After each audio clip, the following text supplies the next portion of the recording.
Welcome in here to another episode of Three True Values. I'm your host, James Fletcher, and we are breaking down all things college basketball on today's show. That's right. Here in the first segment, I want to talk about what is quickly becoming the storyline of the season. Last year, it was the dominance of the SEC. It was how they rolled through the non conference schedule, the strength of that conference from top to bottom, and of course, it culminated with record setting numbers in the NCAA tournament. This year, though, a little bit different. Over the past couple of years, we've talked and talked about getting old and staying old. That's the way to win in college basketball. Well, pump the brakes at least this year. This freshman class is incredible. It's not just top heavy. We're not just talking about three guys at the top of the NBA draft. We are talking about true depth. We're talking about depth in the NBA draft class. We're talking about depth in freshman impact on the floor across college basketball. We're going to discuss that here in this first segment, how impactful this freshman class could really be. Can they go up with some of the great classes of all time in the process? In the second segment, we're going to talk about some of the rivalry games that we've seen, some of the non-conference matchups we've already had over this past week.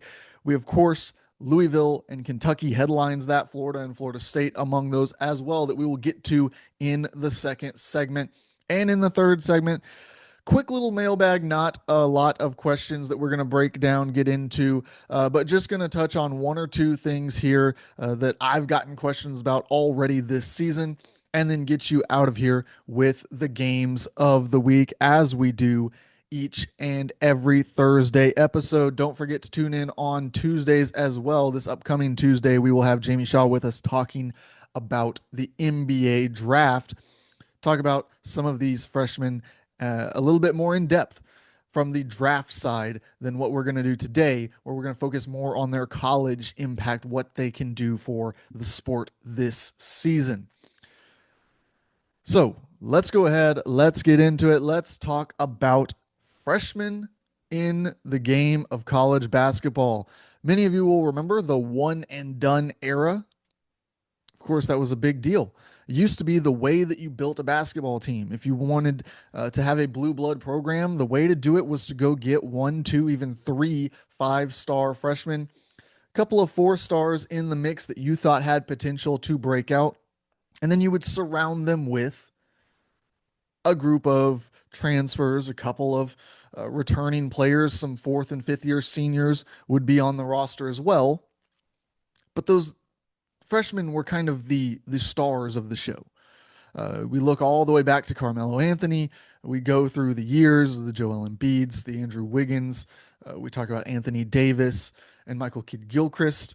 Obviously, one of the top freshman classes as it's considered in history, with Kevin Love, with Russell Westbrook, OJ Mayo, all of those names in the mix from the 2007 class.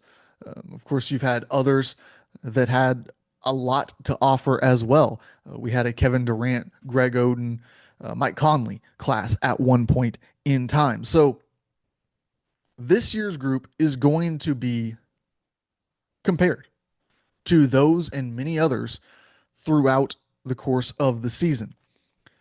And that's because of the big three. And the big three, of course, as we know, it is Darren Peterson, AJ DeBonsa, and Cameron Boozer. Darren Peterson, look, he's drawn Kobe Bryant comparisons from basketball people. Throwing that name around is not something that you do very lightly in this game. I've heard other people say that he's the first sure thing guard prospect that we have in over 20 years. Now, I'm not exactly sure on that. I think you could go back and forth. You can debate it. You can talk about a handful of guards that we've seen come into the league, but there's no doubt that he has sky high expectations for what he is going to become in the NBA. And I think it helps his case too that we're coming off of an MVP season for Shai Gilgeous-Alexander, a guy that he's been compared to in some ways from his build, his ability as a probably shooting guard in terms of what position we would consider him, but he's on the ball a lot. They're letting him control the offense.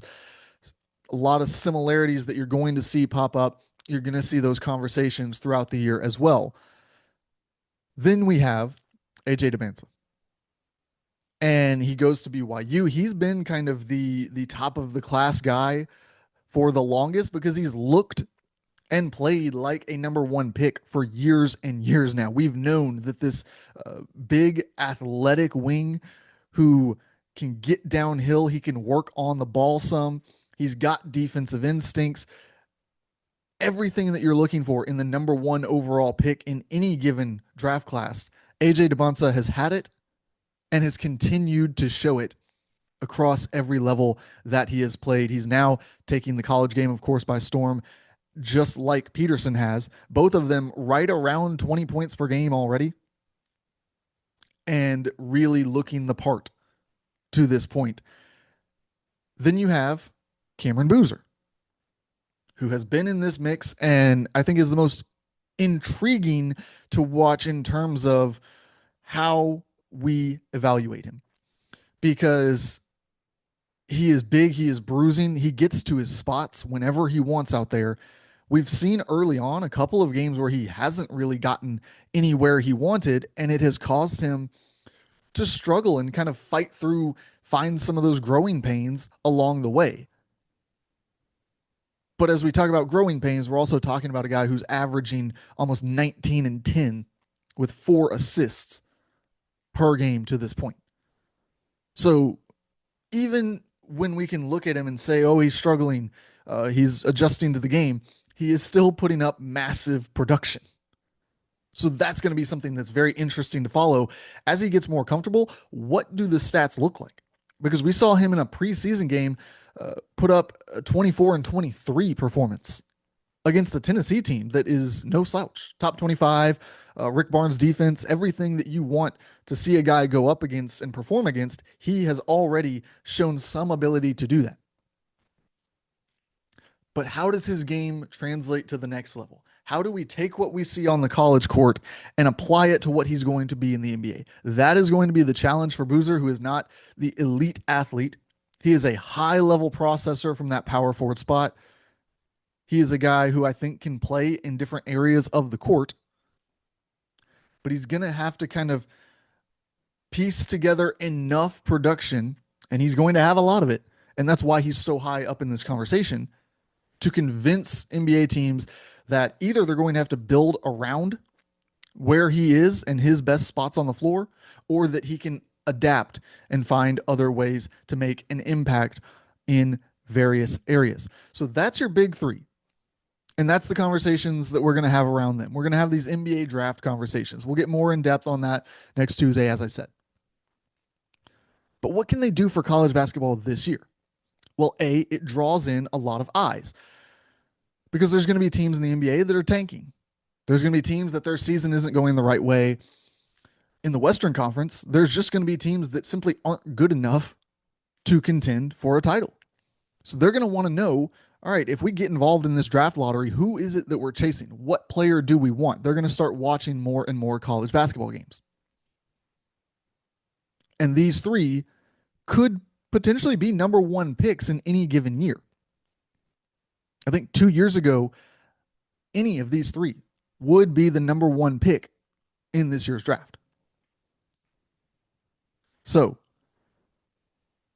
as we look down the board, we know that we've got elite talent at the top. We know that we've got some almost can't miss prospects as they are described.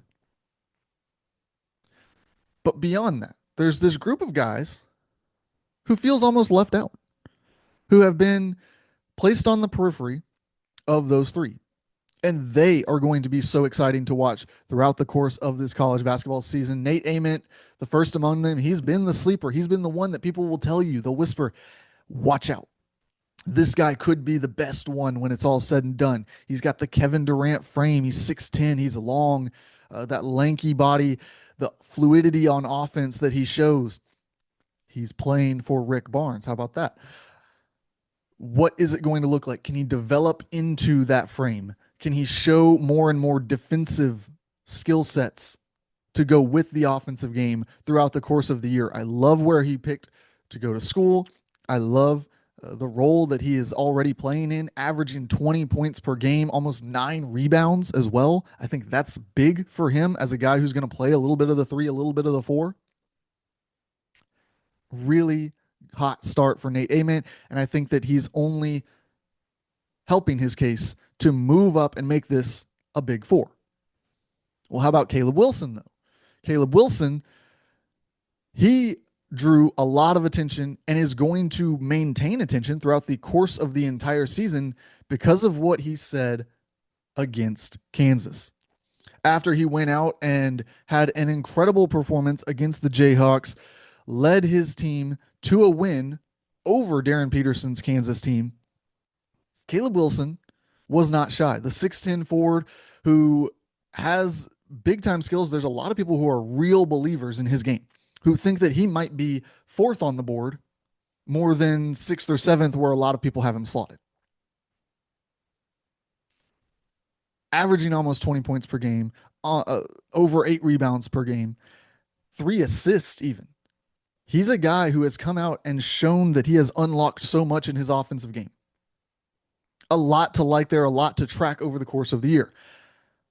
But more than that, he showed some personality. He showed some fight, some fire that has people talking across the sport of basketball. You've got college fans who are tuning in to see what this kid is all about. You've got NBA scouts who are wondering, well, is this going to be his mentality every night? Because if so, we're going to move him up the board. Because after the game against Kansas, he let reporters know in what was pretty brilliant of a post-game setting. You went out there, you dominated, you proved your point on the court. You let your game do the talking. Now you're allowed to talk a little bit. You don't want to talk too much. You don't want to go off the rails, say things that are crazy, say things that can come back and be used against you later. But he just barely walked that thin line to perfection. He tells the reporters that he's a guy who has been kind of left out of this big three conversation. He feels like he's in that category, and that to motivate himself, he changes the lock screen on his phone before each game, things that'll motivate him. Of course, the reporters then ask, well, what was on your lock screen today? And he tells them that is a picture from the All-American game in which he did not perform very well, at least from a statistical standpoint. And he says that it's a photo of him looking very frustrated, very down after the game.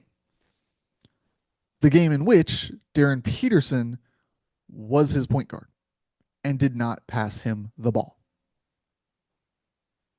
Now, the double message there is incredible. He's saying, look, don't slight me, or I am going to use that as motivation. I am going to bring that mentality to the court. I am going to beat you because I feel like I've been slighted. But he's also saying, hey, you sure you want him number one overall over me? Look at how I play. Look at how I just beat him. I'm so good that I'm able to beat him. But when we played together, he didn't even give me the ball.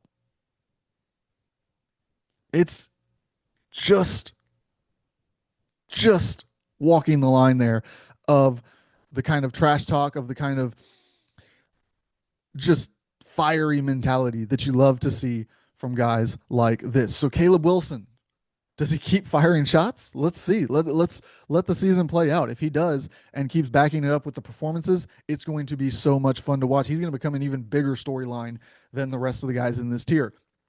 But we can't leave this tier without a couple more guys. And that's how deep this thing really is. Koa Pete is in the mix as well. He burst on the scene with his first performance. Went head-to-head with the Florida front court, which returns all of its members from a national championship team that really leaned on that group and their strength. He's averaging 19 points, almost 6 rebounds a game, almost 4 assists a game as well. This is a guy who has been dominant at every level. Some people have said that his game is similar in a lot of ways to Cameron Boozer in that they're both power forwards. They both don't exactly fit exactly into an NBA mold. There's no direct comparison of, okay, he slots right here. So he's going to have to show that he is talented enough, that his skill set is valuable enough to bend things around. And I think that he has done that already. He has shown that his game has big impact on winning. Of course, not just in the college game, he is one of the best winners in this class. If you look at what he has accomplished over the course of his career at every level in every competition, you add to that that he looks springy.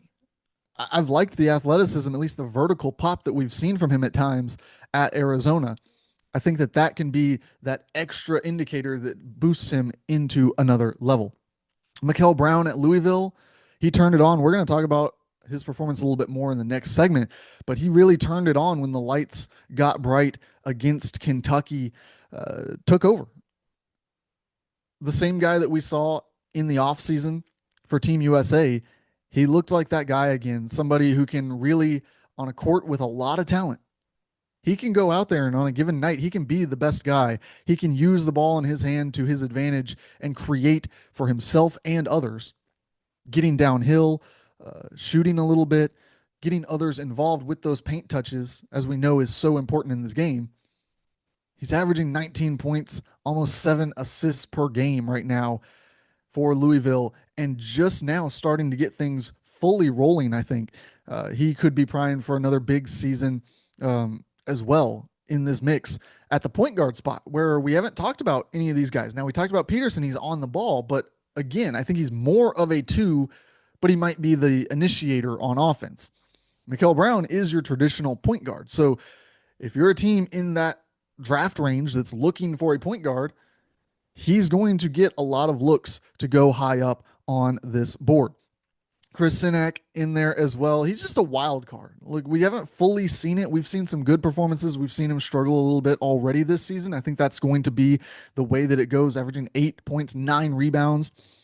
I think that his defensive impact is going to continue to tick up for this Houston team, and interested to see how he can develop his game, because that's going to be something worth watching. Not only for his draft stock, but for Houston. If he is an elite defensive backstop behind JoJo Tugler, with Milo Zuzan and Emmanuel Sharp on the perimeter, I mean, we're talking about a defense that might just be too stout to beat. They could become an unstoppable force if they can just shut you down at all levels on that defense. We look at some other guys, though. Look, this class is not just about those lottery picks, those one and dones. There is so much talent. Some guys who probably will be in the mix to be one and dones could even get up into the lottery conversation at Arkansas. Darius Acuff and Malik Thomas, both averaging big point production, but also getting others involved with some assists as well. Been really encouraged by what I've seen by that duo early on.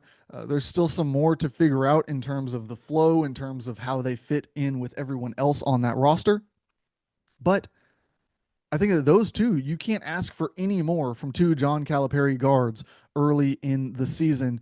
We'll see how they continue to develop and try to turn that into some big wins across the course of the season. Tunde Yusufu at Baylor. Look, this dude is going to put the ball in the bucket. We know that about him. He is electric on the offensive end of the floor. He is going to be able to help carry this team, I think, this Baylor roster in a lot of ways on offense from that wing spot that he plays, and could really get this Baylor thing rolling. I like a lot of the pieces that are around him. We've seen a big breakout from Cameron Carr.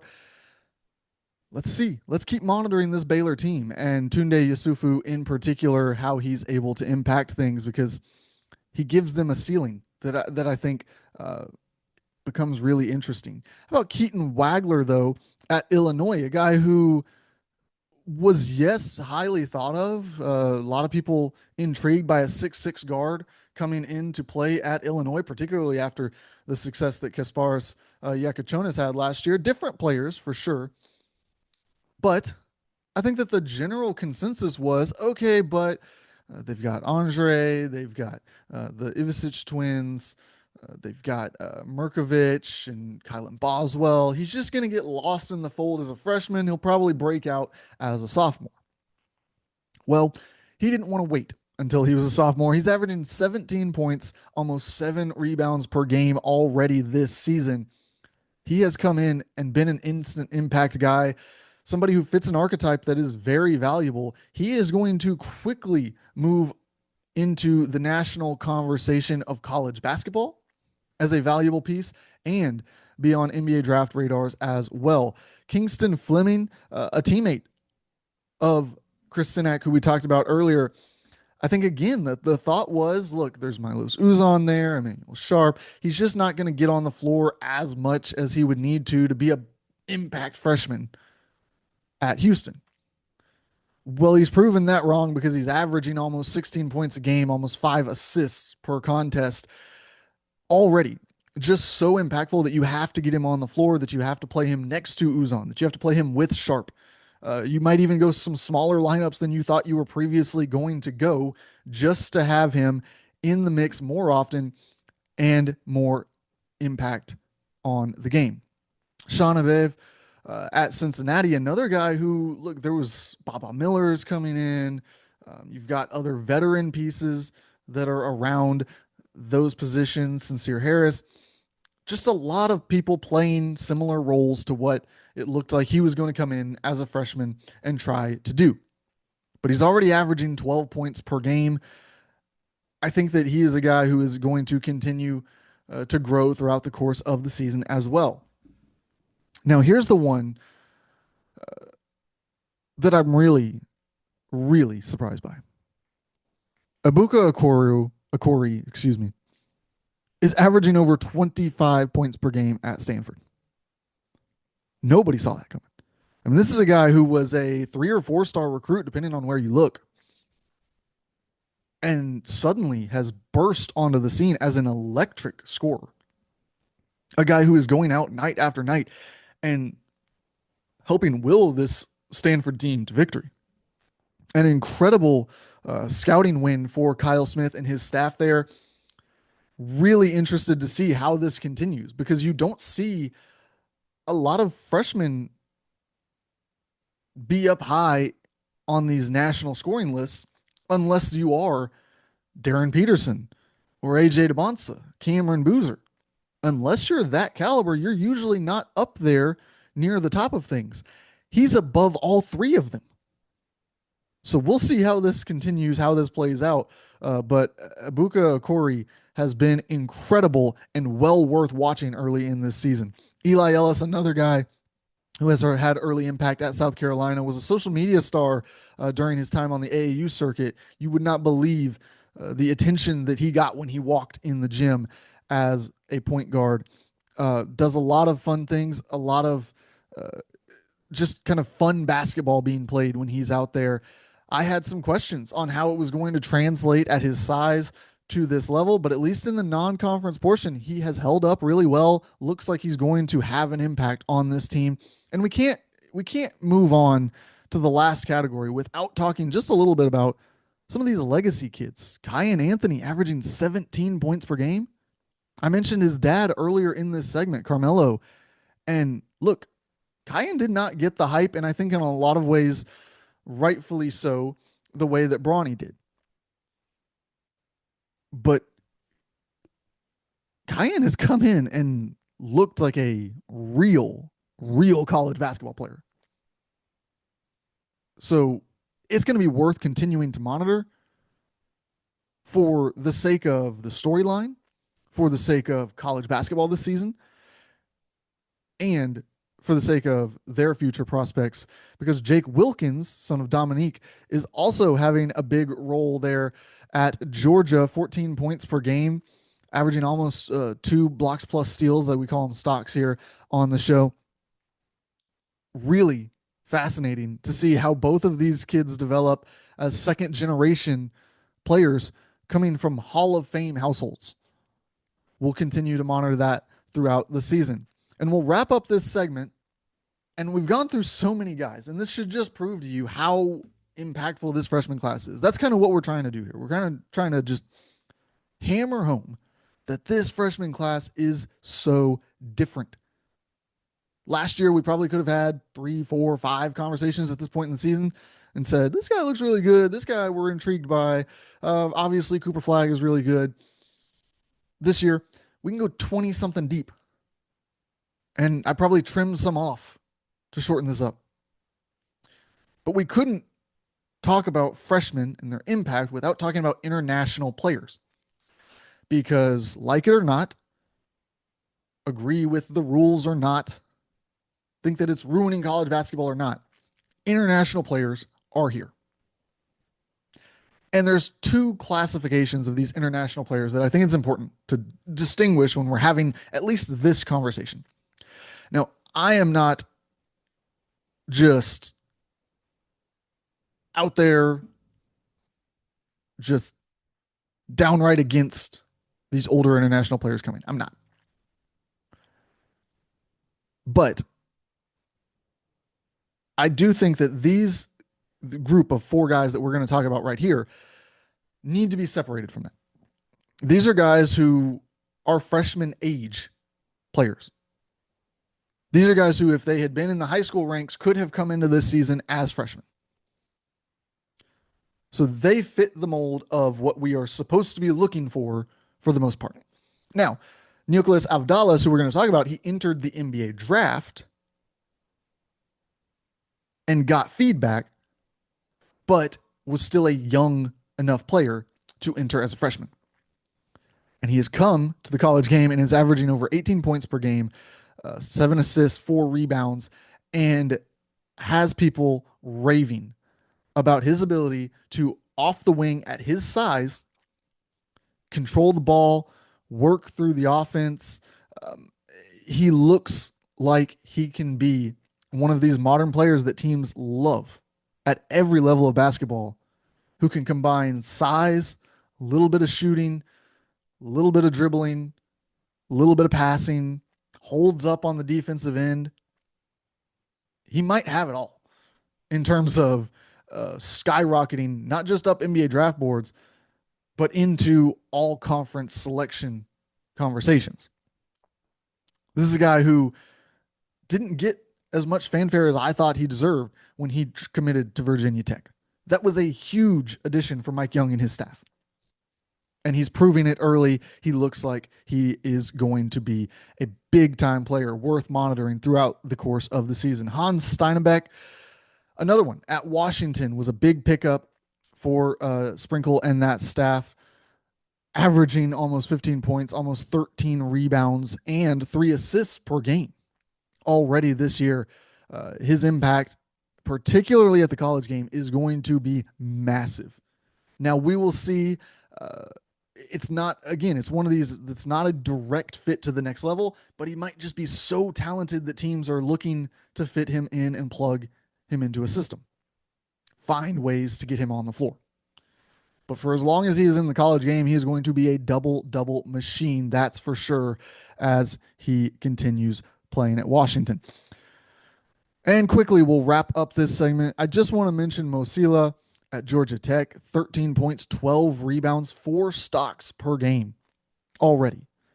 He's got a lot of work left to do on the offensive end, but man, the defense and the rebounding are there. He has got those down. He definitely looks the part on that end of the floor. And look, right now, all he's got in his offensive bag for the most part appears to be the putbacks off of rebounds and some pick and roll, get to the rim and finish. But that'll get you paid. That'll get you paid at any level that you're playing. And Masamba Diop at Arizona State, averaging 16 points as well. Another guy originally from Senegal. Of course, Sila came over and played prep basketball for a year in the United States. Diop played in Spain professionally before coming here to the United States to play in the college system. We're going to talk more about these players and so many more freshmen throughout the course of the season. This is the year of the freshmen. There's no question about that. It's going to be a storyline the same way as I said at the opening of the show. The same way that we repeatedly talked about the SEC and how strong they were last year, this is going to be a part of the season. This season will go down as the season that freshmen came back. So enjoy it. If you were a fan of the one and done era, this is your year. Stay tuned in, lock in as much as you can because it's not going to be every year. We are going to go back to probably next season, where the older you can get, the better it's going to be. But for now, the freshmen are dominating. When we come back here on Three True Values, we're going to talk about some rivalries over the course of the last week. Don't miss it. Stay tuned in right here on Three True Values.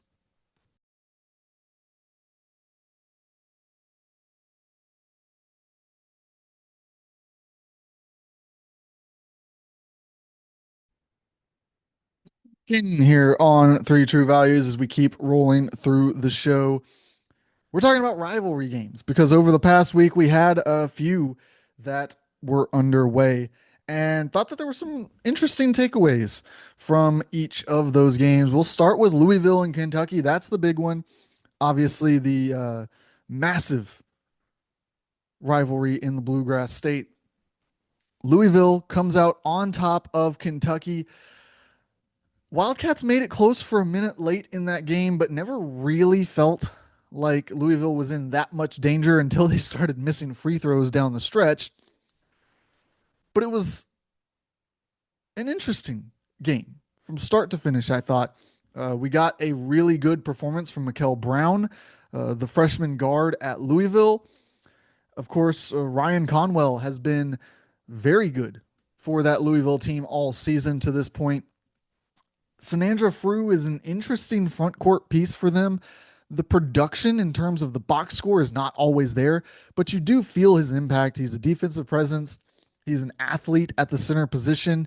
Um, I think that he rebounds the ball pretty well in that spot. And this Louisville team is just deep. You know, you can go to so many different options during the game. Uh, Isaac McNeely didn't have his best game against Kentucky, but is an established college player. Adrian Woolley, of course, had an impact in that one, the transfer from Kennesaw State, who is just an efficient guard player. I really like this Louisville team. I was waiting to see what they looked like in a big game. And I was impressed that they kind of created space from Kentucky.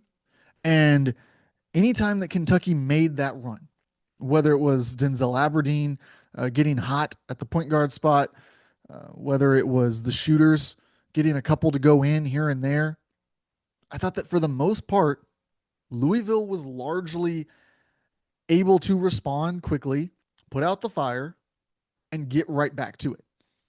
They kind of kept that lead right where it was at for large portions of that game, particularly down the stretch, like I said, until free throws became an issue. So I think that my big takeaway here is that Louisville is really, really solid and has all the pieces needed to turn into a contender. Now, I want to see it over time. I want to see the consistency in some of the roles. I want to see multiple guys kind of find their rhythm at the same time. That's going to be some of the major keys that we're looking for over the next few weeks, over the next few months for this Louisville team. And then on the Kentucky side, it was a rough night for Otega Owe, that's for sure. Was not very impressed by what he showed out there. Thought that he struggled to get involved in the game. Now, I know that Louisville has some good perimeter defenders, especially at that wing spot, able to show him some different looks. But as they progress forward, I'm really looking for Otega Owe to be a go-to option. I think that he has to be for this team to reach its maximum potential. Yes, you've got Aberdeen at the guard spot. Yes, Jasper Johnson off the bench as well. You've got different guys who can fill it up. But Otega Owe on the wing is supposed to be kind of that steady anchor so that when the shooters get hot, yeah, the shooters can get hot. But You're not just reliant on Chandler or Noah, um, even Jalen Lowe at the point guard spot, more of the Aberdeen type of role that we were talking about. But Otega Owe is supposed to be the steady presence, and he struggled. Now, can he bounce back? For sure. But he's going to have to bounce back. He's going to have to find this consistency. He can't just get lost in the game. He's got to be able to, whether it's a slow pace, whether it's a fast pace, whether he's being doubled, whether he's trying to work into a spot on the court that he likes. Teams are going to throw you off your spot, particularly when you're close to, if not the top of the scouting report for this Kentucky team this year. So interested to see how he continues to grow, how he and Mark Pope together adjust to what they saw against Louisville. There were bright spots on this team, though. I do like Malachi Moreno every time that he's out there. It feels like he has a positive impact on this team. Yelovich is an interesting piece for them as well. I just think that my big takeaway from Kentucky is probably more than anything that there's more to come here. They've got a couple of injuries. They got a couple of guys working back from injury. There's pieces and parts of this starting lineup that feel like they will continue to kind of shift and move throughout the course of the season. I don't think that this team is a finished product right now, and that's fine. We're going through the non-conference portion of the schedule. They've got enough pieces, they've got enough guys that I think that down the road, they can find it. They can get it to click. If you can get some more efficiency out of Owe, you can get continued growth from Johnson and Moreno, two freshmen. You get Noah back, who they like a lot as a shooter out there. If Cam Williams can continue to grow into his role, have a bigger impact, I think that you've got enough here. Of course, that doesn't even take into account Jaden Quaintance and his potential return from injury at some point during this year. Really fascinated to see how does this continue to develop for this team. Can they get up into contender status? Yes, I think that they can. Are they there today? I don't think so, but that's okay. You don't have to be yet. You don't need to sound the alarms based off of this result if you're a Kentucky fan. Now, elsewhere, we had Florida take on Florida State. Another huge performance from Thomas Houck. I continue to just love his game. His ability to, at the small forward spot, look, he's not a great three-point shooter. He hasn't fully unlocked that. The form looks okay. It's not perfect, but it's not terrible. It doesn't look like it's a miss every time out of his hand by any means. But he's playing the small forward spot as a guy who is maybe not a non-shooter, but he's not respected as a shooter by the defense. With two other centers on the floor, he's still averaging 20 points per game by attacking closeouts, by cutting to the basket, finding the space on the court. He plays such a high IQ game on the offensive end to get into open spaces. And now he's starting to create more contact as he gets to the rim, get to the free throw line. I think that his game is going to continue to develop. If he can get those threes to start going down at just 5% higher of a rate than he has so far this season, I think that not only is he going to fly up draft boards, but he is going to be one of the most impactful players in college basketball because we know the defensive impact. Even playing small forward, he can move his feet out there with smaller players. And even when the smaller player is a little bit quicker, he's got recovery speed. He's got the athleticism off the jump to recover and still be impactful at the rim. Really fascinated to see how he continues to develop. Of course, Alex Condon is going to be a big piece of this team. He continues to struggle a little bit with the turnovers. He's a really high usage center, though. So I understand that some of that comes with it. He's got to clean it up a little bit, though, if they want to. Again, we're talking about these teams as contender status. They need him to play a little bit cleaner, less turnovers from that position. I thought, though, that The front court really stepped up. They were the difference. Xavier Lee struggled from the perimeter in this game. Boogie Fland was really good. I thought that he kind of found his rhythm throughout the game, was able to find his spots and make an impact. But it came down to Hauk and Condon. Chinyelu on the boards had a massive impact.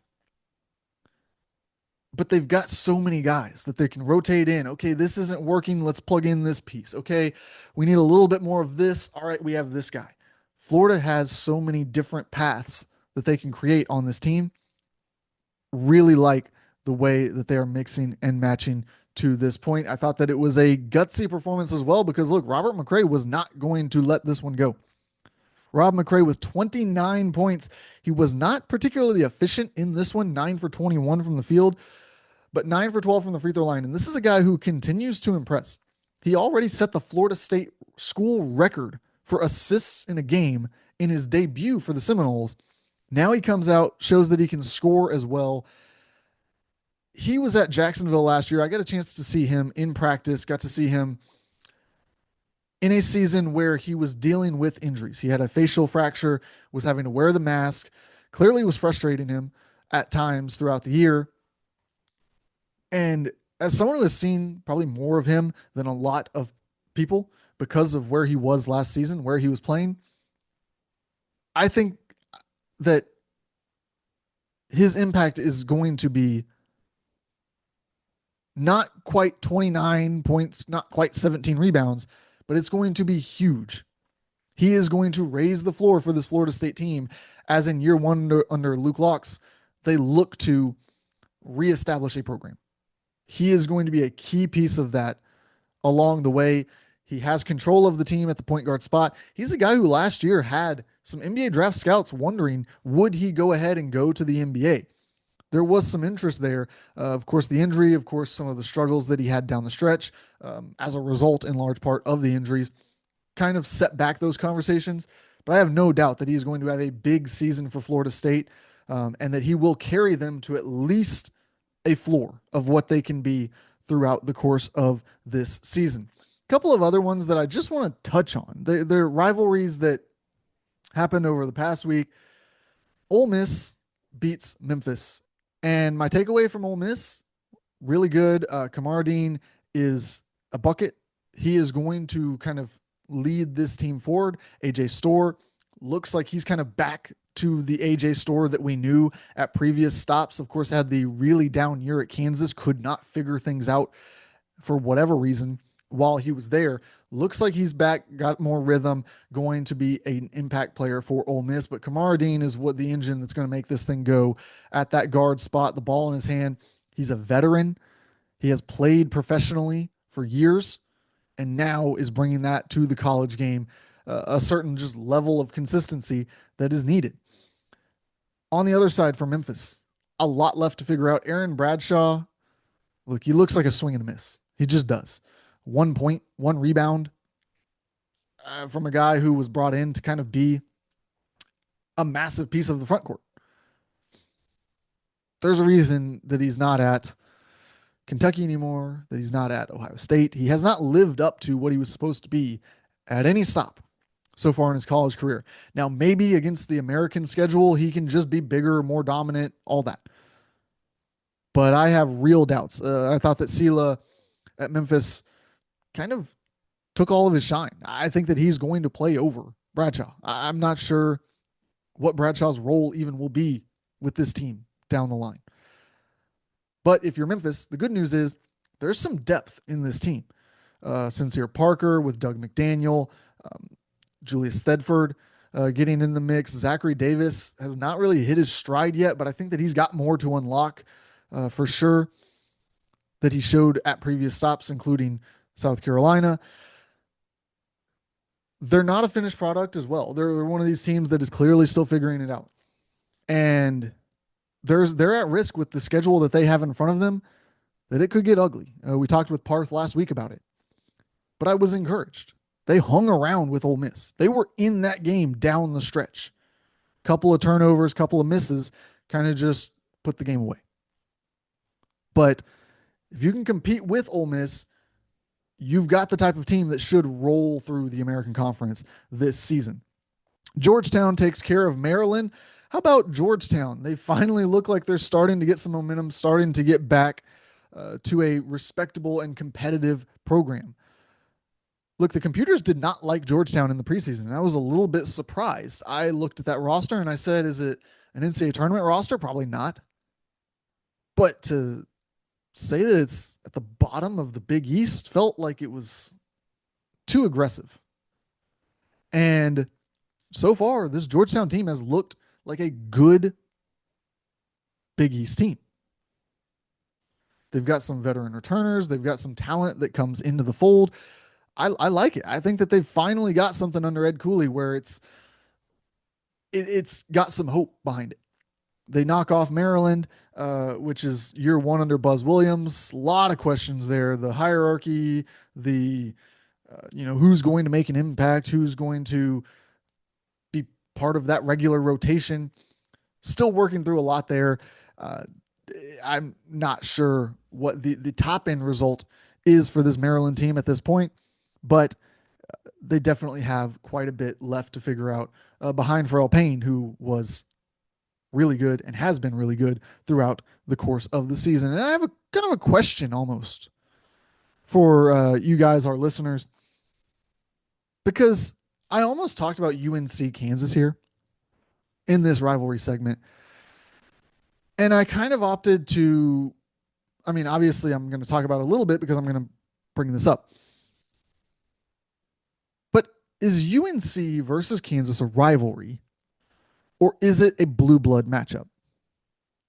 Because, of course, as two blue bloods with historic ties, they've long history of facing each other in big games. It is a matchup that we all look forward to, that we all know, oh, North Carolina, Kansas, we better settle in front of the TV for that. But is it a rivalry? Because it has all the elements of one. The Roy Williams story, going from one to the other. Obviously, they've battled in the biggest moments, as I said. They've battled for recruits year after year. So, is it? I'm not entirely sure how I would classify it. I think I lean more towards its two blue blood teams, but like I said, it feels like it has all the elements needed to be a rivalry game. We don't talk about it that way, though, which was interesting to me. Just a thought that came into my head. When we come back on the other side, I'll answer a couple of questions that I've gotten about the college basketball season so far and get you out of here with the games of the week right here on Three True Values.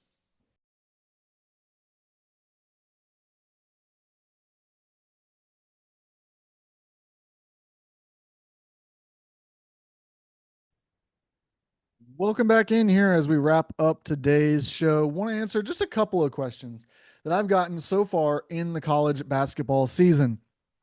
Feel free anytime you have questions, text me, DM me, comment wherever you can get through to me.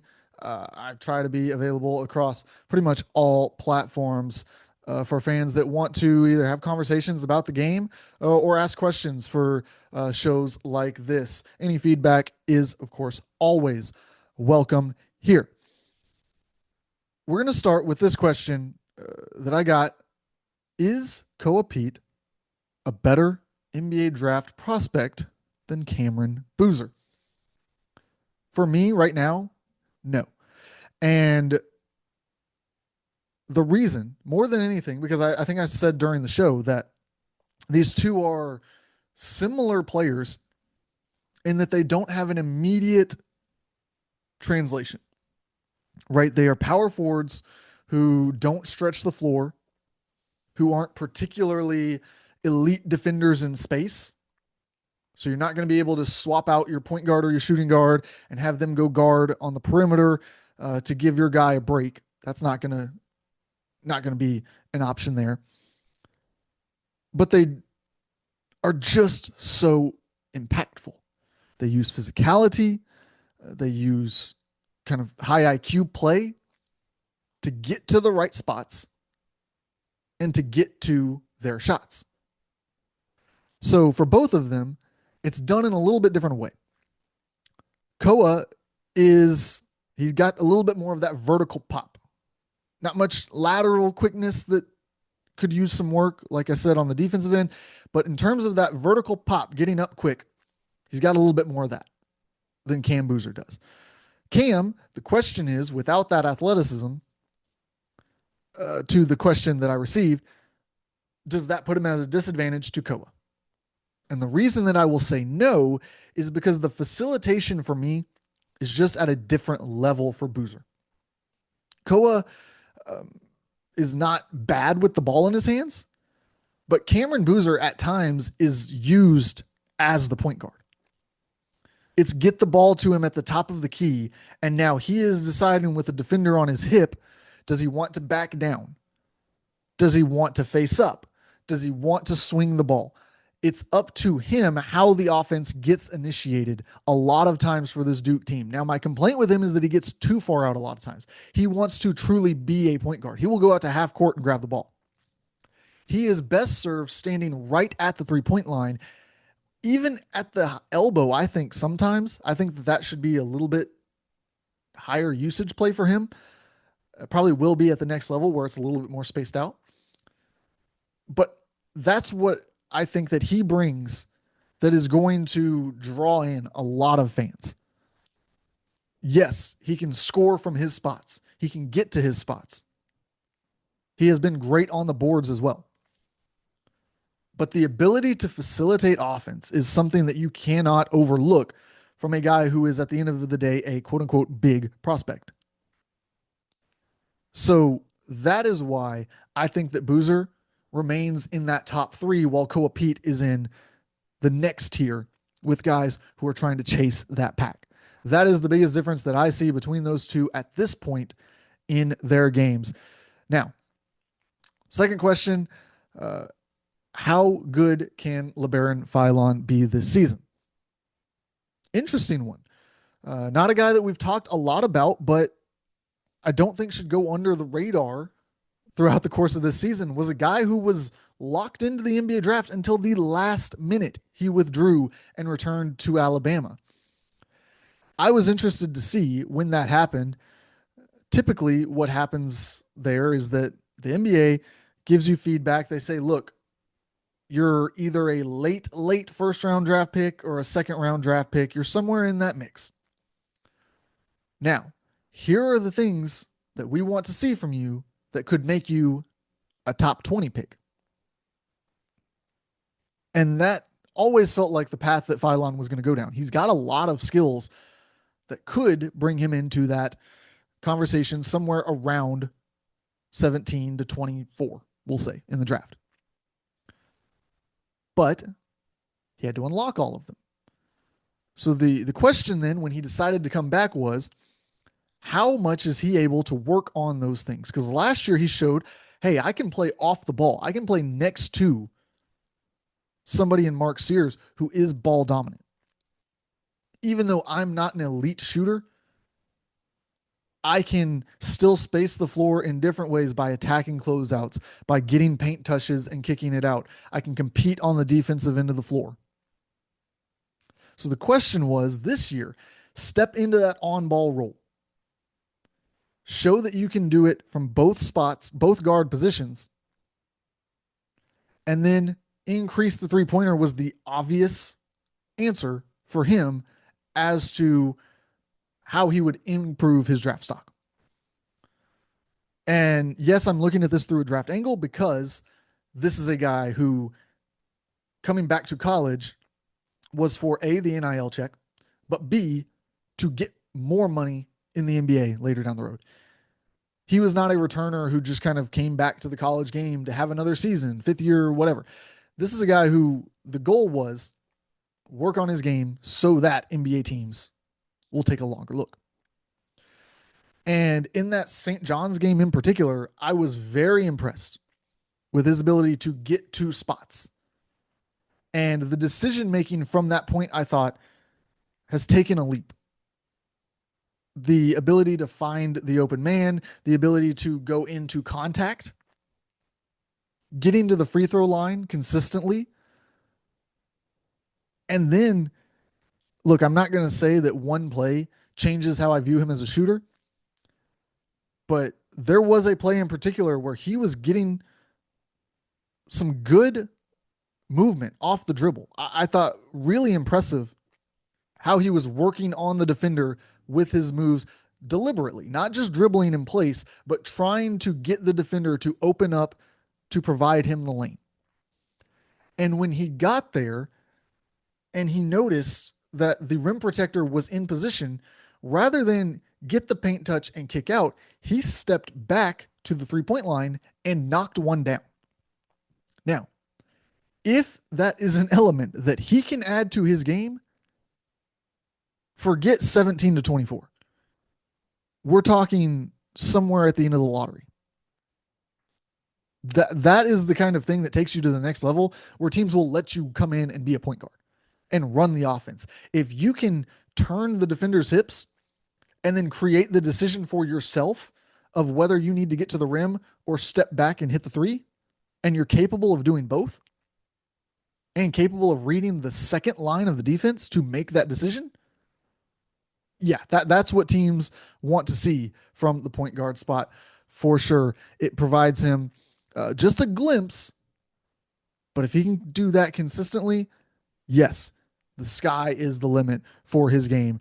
And he's got a team around him that, again, can provide a lot of help at Alabama. Let's get you through the games of the week real quickly, and then we will get you out of here today. We start with tonight. Purdue, Alabama. Don't need to say very much about this one. It is a top ranked matchup. Two teams that are going to go at it. Whichever team loses, I don't think, unless it gets ugly, I don't think takes any kind of hit in their reputation, possibly even their ranking for what happens in this game. Arizona versus UCLA, another top 25 matchup. Arizona, a team that has started real hot. UCLA, a team that has struggled early on. A former Pac-12 matchup, now a non-conference game. Can Mick Cronin's team kind of get up for the big game? We will see there. We talk on Saturday about UConn BYU. Biggest challenge for the Huskies so far this season. Biggest challenge for BYU so far. We'll see how AJ DeBonsa lines up against a Dan Hurley team in that one. On Sunday, I'm going Florida versus Miami, in large part because I'll be at that game. There's other really good games on as well. Check those out too, but I will be at Florida versus Miami, so that's the game that I personally will be watching. On Monday, slim schedule pickings here. I'm going Oregon State for the rivalry aspect, and because we haven't seen Oregon yet. They're just outside the top 25 of the AP poll, a team that's in the mix for an NCAA tournament bid, have struggled early on to pull away in some of their games, but I think they should still be able to win this one. We'll see what they look like in that game. On Tuesday, of course, we have a staple of the college basketball season, the Champions Classic. Duke taking on Kansas is the one that we're going to choose as our game of that day. The later game in that window, Cameron Boozer going up against Darren Peterson in that one. And finally, on Wednesday, we're going to go UConn, Arizona. Now, we do very often like to mix it up. We like to go without watching the same team twice in a week. Obviously, we've watched both of these teams, or will have, earlier in the week. But it's a top 5 matchup. Number 3 versus number 5. Regardless of how those first games go, it's either going to be a chance for these two teams to get themselves in the mix for number 1, or one or both of these teams is going to need a bounce back performance after taking their first loss of the season. We will see how all these games play out and more next week on 3 True Values. Remember, on Tuesday, we will have NBA Draft Talk with Jamie Shaw. On Thursday, our normal show will take you through all things college basketball right here on 3 True Values. I'm your host, James Fletcher.